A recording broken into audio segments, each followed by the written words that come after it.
Good morning, good afternoon. Welcome, everyone. Today's webinar is going to be looking at what we call Market Research 2.0, looking at new methodologies for dealing with multiple data sources, how you handle all your data sources, how you deal with different file formats, different areas like this, and what it can provide you. The webinar will last approximately 40 minutes. There will be sort of an FAQ session at the end of it. And as always, the webinars will be available on our YouTube channel. The webinar link itself will become available after the webinar has been completed. And you can browse through this and other webinars at your leisure. So what are we going to be looking at today? We're really going to focus on three main areas. Looking at the sort of how you can make sense of the massive amount of data that is out there today. The vast areas of data, the different formats they are, how you then handle that data, dealing with different file structures, how you sort of automate your processes to gain the maximum efficiencies from them, and sort of really focusing on how all those different data sources and how you can work with them can add value to your research processes, add value to your survey information, to find greater insights, those nuggets of information that really make you stand out from any of your other sort of competitors that you may be in the market with. And it's really the sort of adding value that we're going to be looking at mostly today. We've previously looked at in other webinars about that automation and the processing and the sort of technical side of dealing with that data stream. But today we're going to look at what this can bring to you, how this can really add value to your processes. We're also going to be focusing pretty much on the sort of Nebu Data Hub again. Whilst there is a large suite of complementary software that can tackle most of your process there, we really want to be focusing at how data is handled in the Data Hub, how it can be pulled in, how it can be enhanced, merged with multiple different data sets, and what these can sort of drive for you, what this can benefit for you. And as I said, there's previous webinars that have looked about automating the processes and looked at the sort of workflow procedure in there, which will give you more of a technical overview. But so today is all about the value, the why you may be using the Data Hub. So for Nebu, it's really looking at sort of three aspects of the workflow area there: the collection of data, the managing that data once you've got it, and then using it to get those insights, to gain that ideas, the value of why you've conducted your research. And we always talk about the collect, manage, utilize stages in there, and most of the time we're looking at that in an agile way, being able to be reactive to what's happening in the marketplace, to what the study is showing you, and being able to sort of make those adjustments continuously. And all of this as well is looking at, in our center, we'll be looking at not just the Nebu area, but looking at how third parties interact as well, how you can use that data and that information to really give your surveys the optimum feel, that the best output they can have. So when we talk about making sense of data, we're really talking about the massive information that's out there. There's huge amounts of information daily, and it's growing exponentially. We talk about the Internet of Things, where your devices will provide that information, the wearables that people have continuously on them. And really nowadays, everyone's in a 24/7 mobile society. The mobile phone is a ubiquitous piece of equipment there. The amount of data that's being transferred, the metadata that's available in there, alongside with all of the wearables there, we're not just getting people's sort of information about what they're doing, it's about how that's reacting as well. A lot of people wearing sort of heart rate monitors that give that increase and decrease in the heart rates at certain times, which could be paired with different data about what they were doing at that time, what they were viewing, and getting more of an emotional sort of sense of how things are going. So the amount of data out there is absolutely massive, and it is difficult to understand of what is out there. Added to that is, once you've got that data, well, what can you do with it? All these different datas come in different formats. There's different file structures, there's different code frames in there as well. There's sort of different ways, connectors that you might be looking at how you even get hold of this data. And so not only is there sort of the massive data you have to deal with and have to handle, there's also the different styles and structures and formats on that. And we're sort of, again, won't look at too much detail on how you're handling with those today and the technical aspects of that. There are white papers on our website, and there's been plenty of sort of discussions at various different events, like SMR and the ASC, for example, on handling all these different data sets and sort of trying to find some commonality in there. But today, it's really, we're looking at what we can do with this once we've got this massive data, how we can handle that, what we can do with those, and the best thing we want to do is actually automate all of that process, looking at how we integrate that into our projects, how we can enhance the information that we're collecting in our surveys, in our quant and our qual studies, to add in that extra information, the extra data that's available, how we can use that to enhance what we're really storytelling on why our survey is happening, what our interaction is with our customers and clients, and what's driving those sort of decisions they're making. And really, it's trying to make that sort of seamless, removing all the manual sense of dealing with data and handling data and reformatting and making sure that that's flowing in there. So the value that you're adding isn't at an additional cost. It doesn't come at great expense of manual work or dealing with work, or even dare I say it, researching the sources that are required and finding how we can enhance that data. And then we come to sort of handling the data as well. We all know that there can be multiple different file formats out there as well, how these are sort of being pulled in. There's also the issue of how you keep that data and that information relevant and up to date. Loading a sort of a postcode file once every 6 months. Well, how up to date is that? How accurate is that? Any coding that may be associated with that then becomes out of date. The older that file becomes. So how do you make sure that you've got the latest information in there and keep that relevant? But also, how do you supply that to your client? How do you know that your client's looking at the right version of the data? They've got the latest information on the progress of your survey, on the costings that are out there as well, on the sort of the extra insight that's just appeared that is crucial at that point of time. So it really is looking at handling different data sets, pulling them in, making sure they are relevant, making sure they're all up to date, and make sure that you're always talking, when you're looking at one file and multiple different people may be viewing that, they're all looking at the same thing. They're all on the same page with the same understanding. And then, trying to automate that is then looking at sort of as that workflow, that collect, manage, utilize story all goes through in an automated way.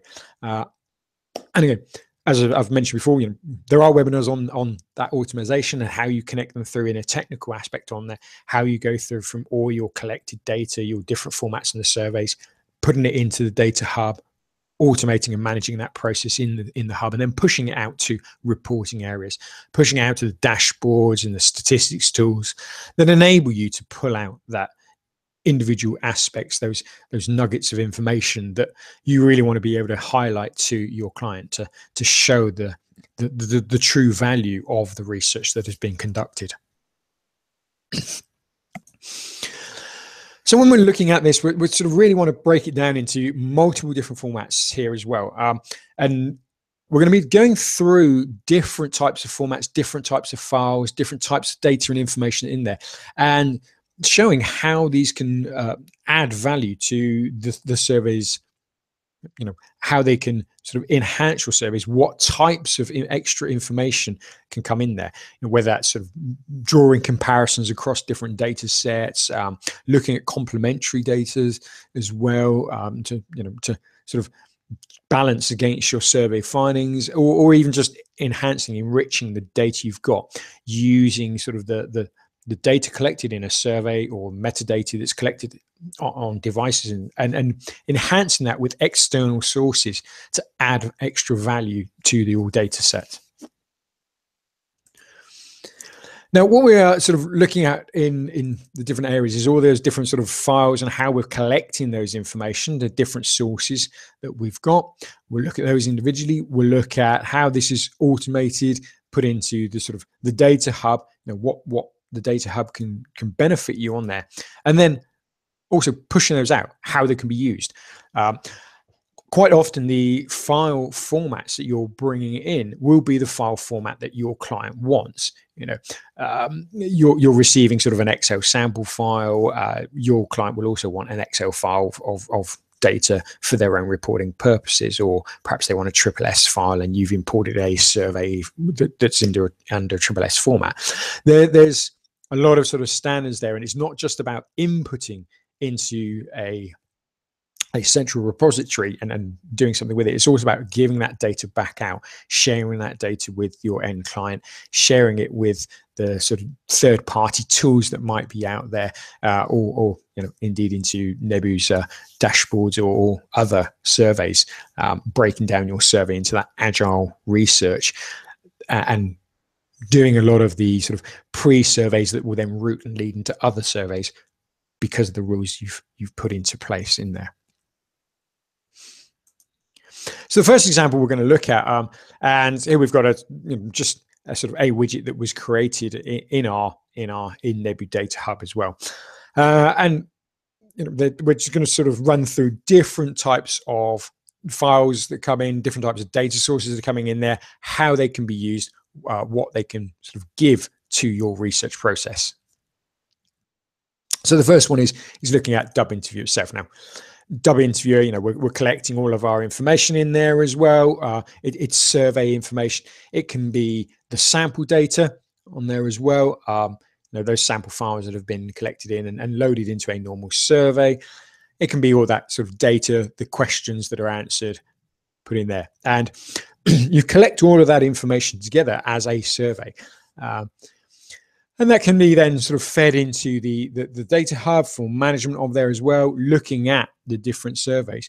But then what we can sort of get out from that, if we're looking at various different surveys and samples that are coming in, we can start to look at different measures, different analytics. So with merging all of those different samples, different survey files together, you can start looking at the sort of cross-survey analysis, looking at how you are able to optimize the different workflows, looking at the sort of performance metrics in there.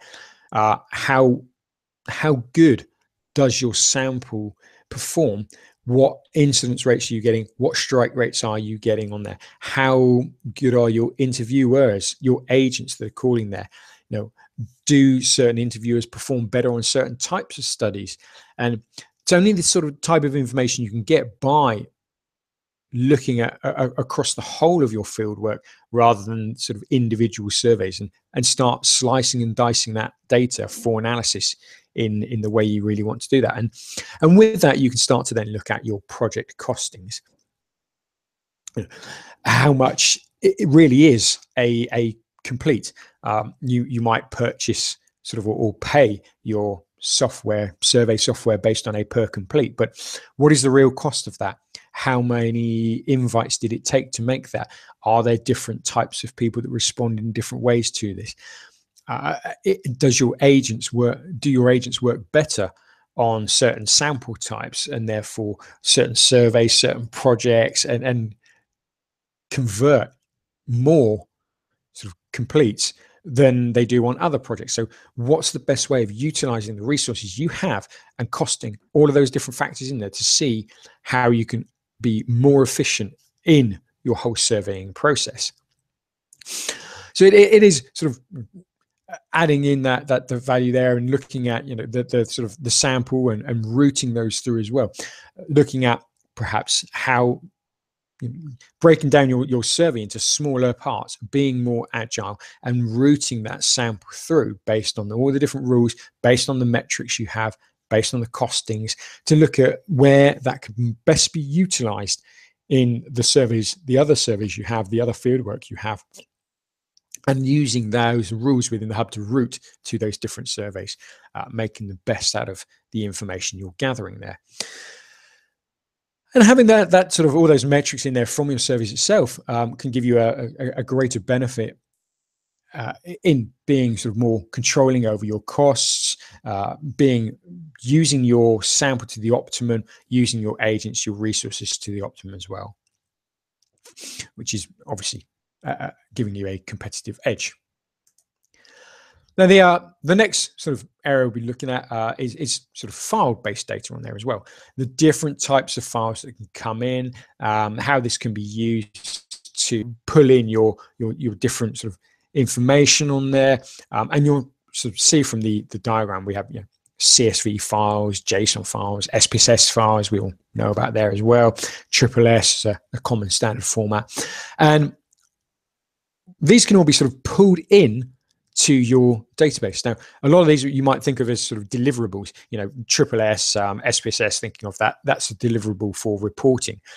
But if you think about all the projects you have, all that historical data and information that's available, that can greatly enhance just even ad hoc projects. You may have that historical data that will add value to your ad hoc product, to your sort of research that we're currently conducting, which will be able to give you more context of how things have changed, the differences over time, which you won't be able to get from a single ad hoc study.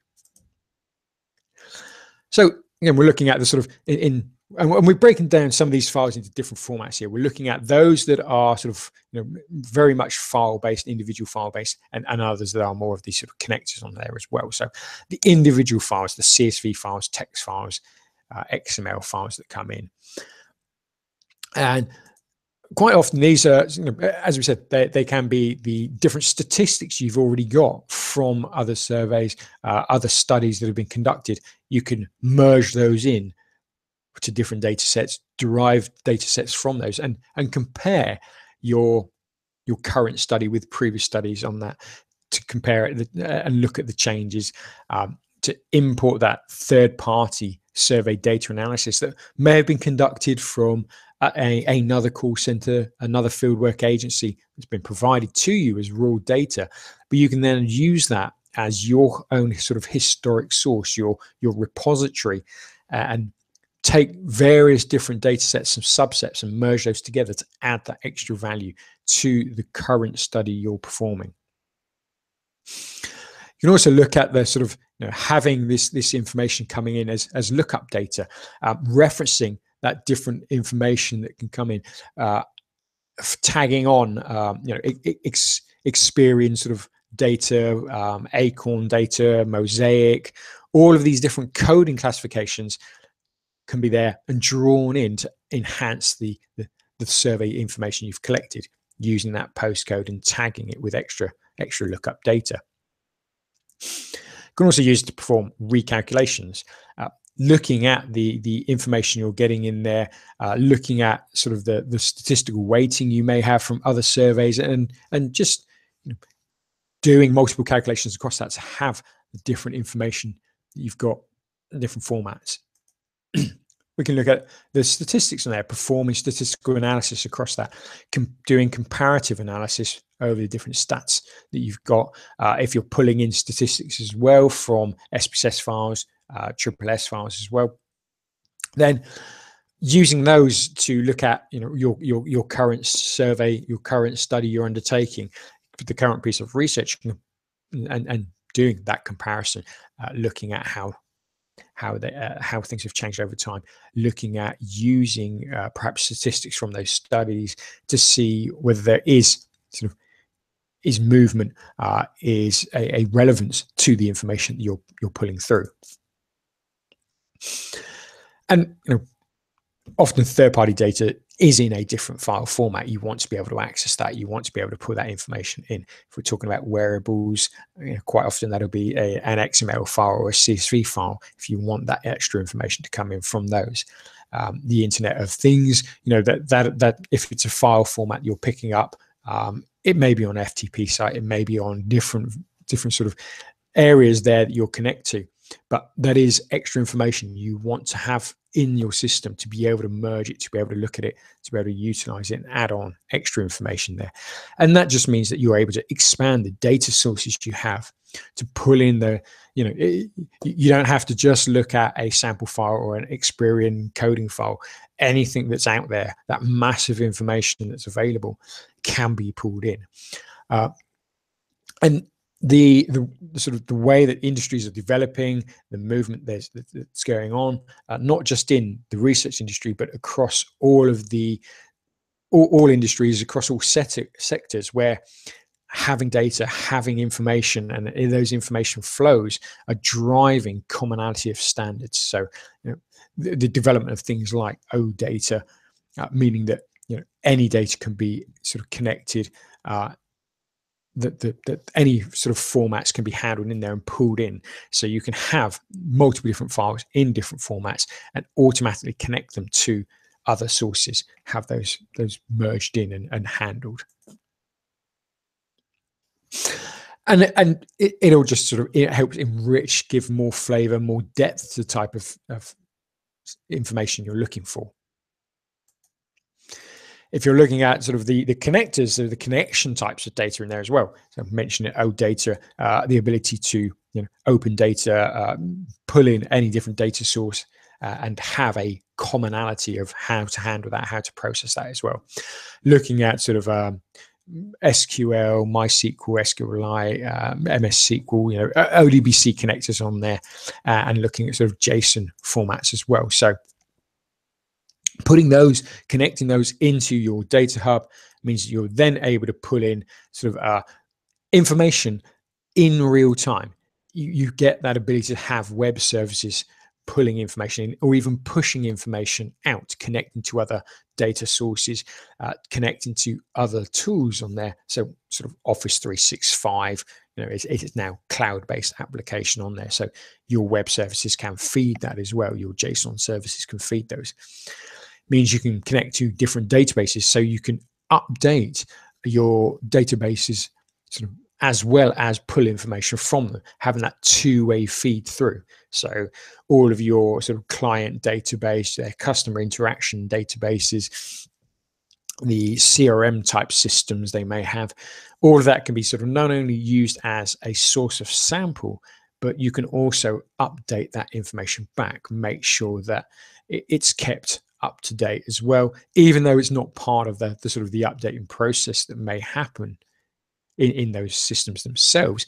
You're in contact with someone, you're talking to the client, you're talking to the respondent, you're talking to various different companies on your sample file, and any information there that's not right can be instantly updated just by using those connectors, using that information. It means that you're able to sort of pull in that third-party data from various different databases, different sources as well, and again, push out to those connectors. Make sure you've got that coming in and reading information from CRM systems, the wealth of information that's there, perhaps reducing then the cost that you're spending on purchasing sample. And having sort of open data protocols in there as well, the ability to transfer that data, to read in that data, becomes a lot less of a barrier. Once there is a sort of a protocol in place, different data sources can talk to each other, different tools can talk to each other in a much easier fashion, reducing that manual work, reducing the sort of input that has to be done on there, the manipulations, the management of those data. And the open data protocol obviously allows you to sort of then put in RESTful APIs, connect to multiple different sources, and also connect to multiple different output areas as well. So having that real-time data flow that is vital to being relevant. We look at the different platforms on here, and we've separated these slightly from the databases. Different platforms are those, those are areas that enable you to share data to them. So things like sort of Dropbox, SharePoint, Google Drive, SkyDrive, and there's multiple different sort of sources out there. But all of these can be used, not only for sort of collecting the data, again feeding into the data hub, but also can be used on that sort of to enable people to view that data, to share the access to it.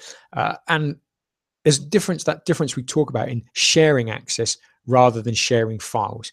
You no longer give people a file and then have to go through all the version controls and how it's changed, and make sure you're all looking at the same one.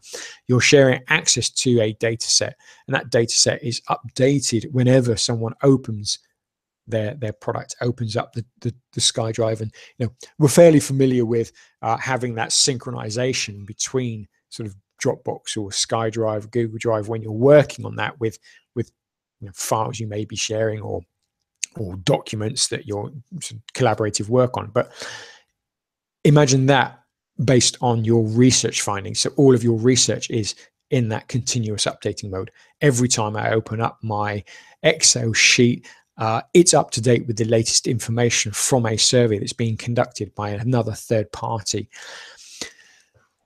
And I'm getting that all sort of running through. I'm getting the sort of the charts and the graphs that are in my Excel automatically updated with that latest data set just because I've opened the file. So you don't have to have those discussions about which version, which date and time you're looking at on that. You're getting that most up-to-date information and the most relevant information. And it also means you can share that data to multiple recipients. Multiple people can see all the different data that's coming in there, see the results or subsets of those results. And they're always getting up to date. They're all on the same view that everyone else is. They're always going to be looking at the most relevant information, the most up-to-date information every time they access that file, every time they open that source. And it also means that you're using the tools, the standard tools that your clients are familiar with. Even though they're not in sort of research areas, and you think, oh, I can't send them an SPSS file, blah, you're using tools that they understand. Everyone sort of can use Google Drive or SkyDrive. Everyone has access to those tools, and they are so commonly used that it becomes the norm. It really is sort of moving away from that sort of industry discussions and talks about how specialized certain things are and how you can understand them, into the realms of what your client needs, wants, how they see it, how they're used to receiving that information. We move into sort of the public data, open data on there as well. And we're looking at, there can be sort of structured data and unstructured data sets. And by structured data, we mean things like, government information on statistics, on postal codes, address files, the statistics they have about sort of the different regions and areas, the sort of all that census data and information that's coming in. It's very structured. It's in a very open format. And quite often with different governments globally, they have open areas. They have portals where you can gain that information from, where you can connect to those. So the types of things we want to sort of look at here is, the sort of the government data, the global data, that weather data as well, and see how that can also be enhanced into your surveys. Again, using the management in the hub, and using that perhaps to then add weighting automatically to your sources, to your surveys you're conducting. Have those weights applied dynamically as the information from your survey comes in and differs. So, even if you may have quota controls within your survey, that's usually based on the sample that you're going out. You don't know whether that person is going to be completed until you've sort of gotten through the entire survey as well. But as that information is coming back in, it can be reweighted. It can be balance to show NatRep, national representative information on there as well, to really show that, you know, the results you're getting, how they can be interpreted, how they can be matched to the target universe that you're looking for. You can use the sort of, you know, the postcodes on there as well, and the massive information that can be sort of gained from that for appending social grading classification, financial classifications on there as well. So, you know, mentioning previously in sort of the file imports is adding on your Acorn coding, your Mosaic coding as well, any of Experian data, any of the social classification data that may be out there that you can then use by pulling those in from your structured formats. Which means you can start looking at external influences on there as well. You know, we often talk about when we're looking at sort of voting patterns, elections, you know, how the weather can have an impact on that as well. But weather can also have influences and impacts on the responses, how people feel. You know, if you're looking at your NPS scoring, is there a trend that relates directly to the weather type? You know, if you have someone coming to do some work and it's, you know, some pouring down rain, miserable day, and you're interacting with someone who's maybe not feeling the best because of that, does that affect the scoring you're going to give them? Can you see that there's any sort of influence from external factors? And you know, studies have shown that when call center workers are working and it's sunny and it's a nice day outside and they're in a happier mood, that comes across in their speech and that can influence the respondent. So having that information available, tracking that across the data sets with sort of time relevance to it, gives you that extra information on why things may have changed, why you're getting slightly different results than you have previously, especially across different tracking studies there as well. And really then looking at your, you know, statistical validity.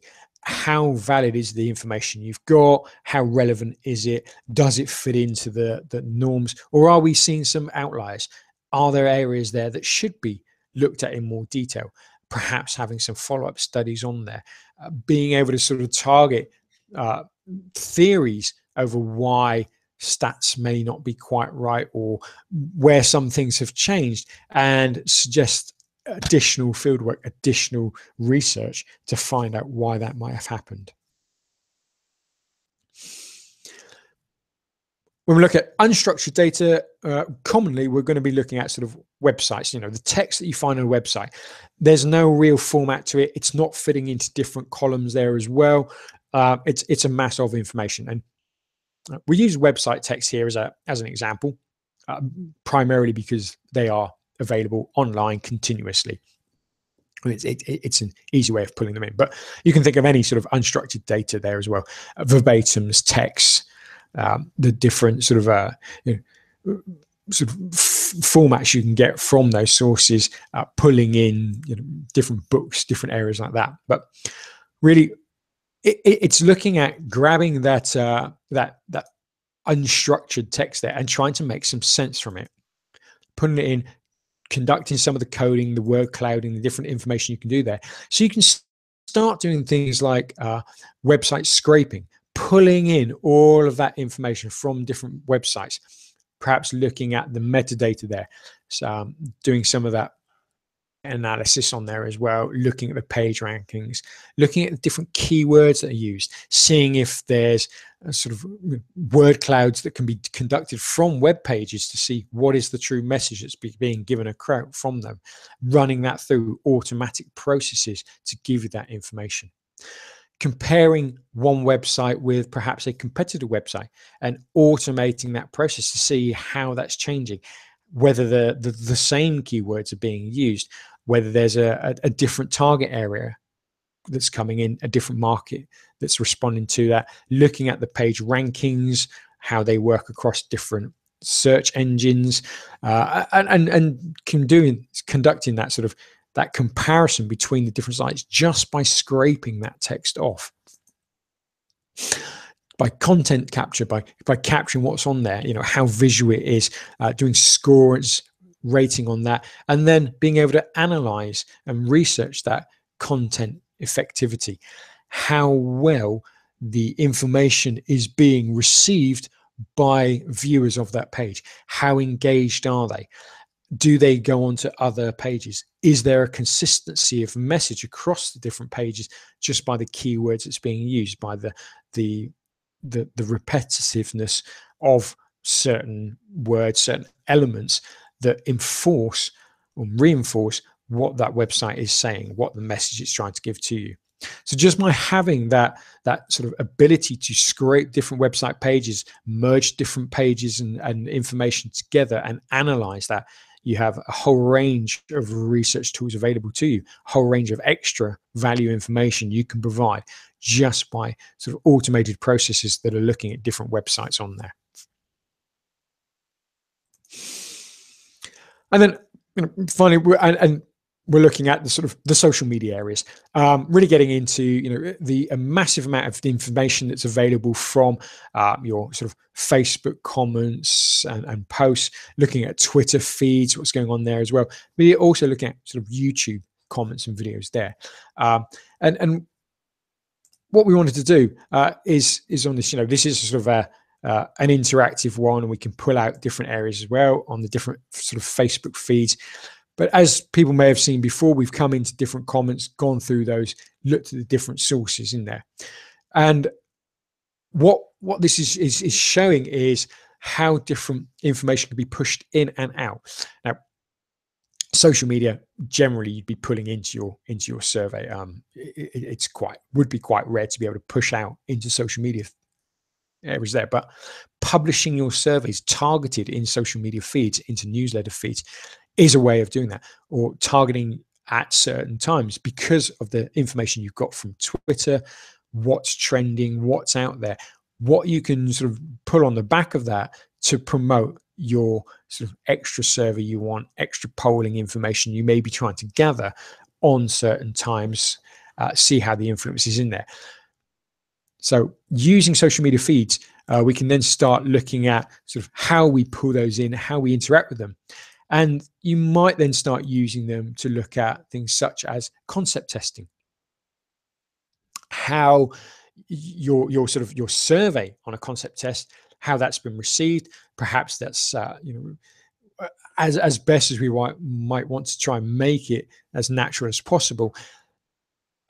Concept testing generally takes place in a controlled environment, but does that give you a real sort of outlook on what's happening there?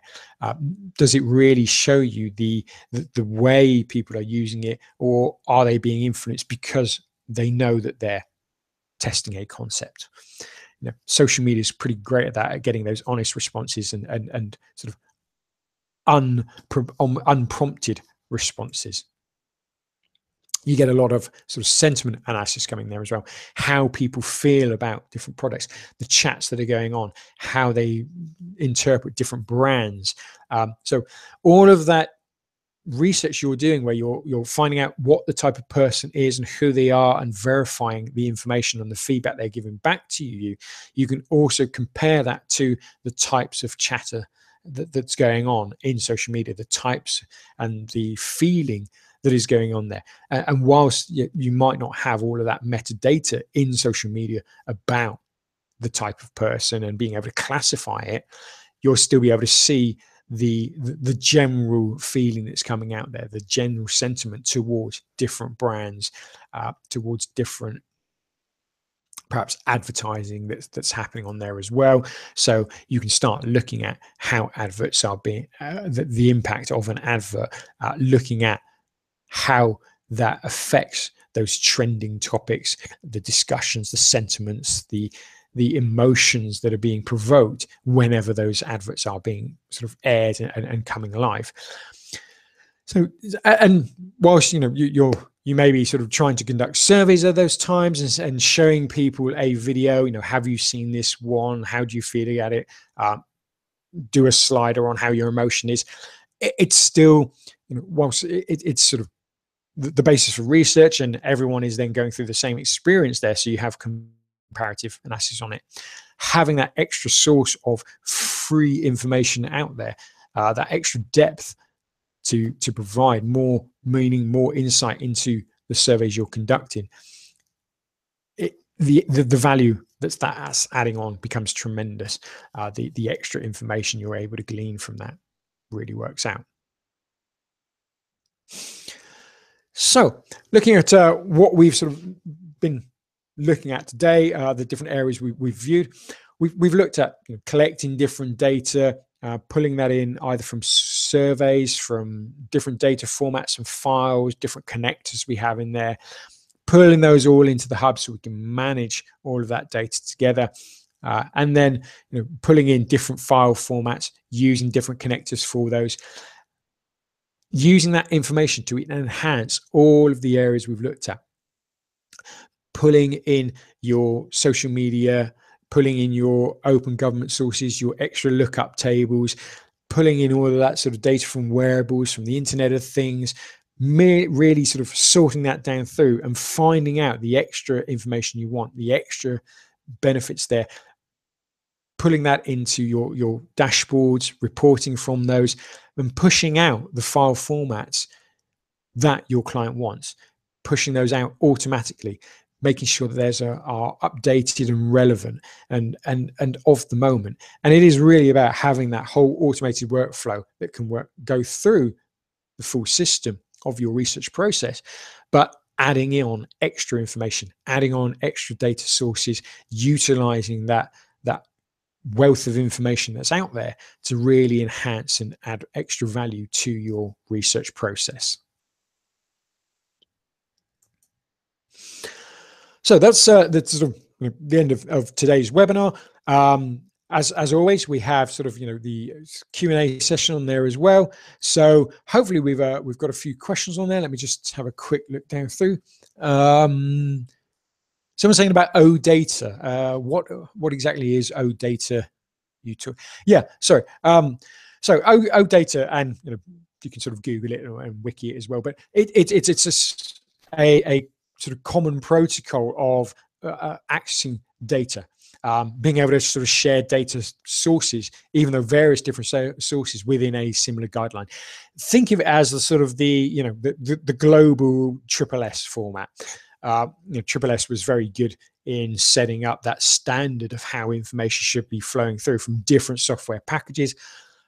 OData is sort of a similar type to that, where there's a protocol, there's a format used to be able to share data across different data sources, different information areas on there as well.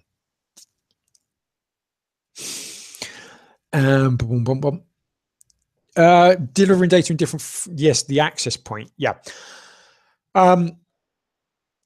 Obviously with that sort of access, sorry, someone's just asking about sort of accessing the data in real time and how you can control that. Well, it's the same. It's the same as you would with sort of sharing a document in in Dropbox, or files in Dropbox, or pictures in there. You can then just revoke that access. Now, as with any sort of data that you've shared, just if you no longer share that data, it doesn't mean to say that someone hasn't got a copy stored somewhere locally. But using the sort of online areas, being able to do those sharing areas as well, means that you've got the capability to, as it's revoked, everyone then gets that data come in. They get that revoke sort of notice. It should clear out any files there if they're using some synchronization pattern. So you should be able to handle that much more easier. The other thing is that if you are managing the data correctly, then you're managing these subsets of what someone is accessing. You're only allowing them to see the sort of the data you want. So you're removing all of that personally identifiable information. You're removing all of the access to someone's name and address details, and that's no longer part of the sub data set that you're providing, and that can be all sort of be automated. All of those fields can be flagged, so they no longer they're never included as part of your data set. So yeah. Having access to data and ensuring that security is also maintained is quite important. And we've talked about that in other sort of seminars and webinars and loads of white papers. And I'm sure it's going to be a topic with the new sort of EU regs coming into force from April next year, that more and more people will be highlighting on the security aspect as well.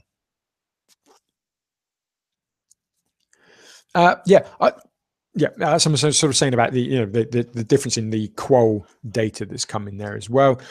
Qualitative data, we'd really put that as the sort of that unstructured data there as well. So doing things by looking at word association, keywords, usage of words, doing the counts on that, seeing if you can gain some of that emotional aspect in there. And there will be sort of more and more techniques on that, sort of heart rate monitors are great for sort of finding out whether that's provoked a response. It's extra information in there as well. How that's used, how accurate it's going to be, that's something that will become more and more evident the more it's used. What we've tried to do today is just give a flavor of the different types of information you can get, the different areas you can use to really sort of add extra value to what you're generally reporting on, rather than just providing the responses to the questions that were asked, trying to give more context to it, more enhancement of the feelings that were there, the non-quantifiable information that's available. Okay, well, it just reminds me again to sort of thank everyone for their attention today. Thanks for watching it. As always, there are the links on our YouTube channel and on nebu.com on there as well. There's a sort of a library of resources.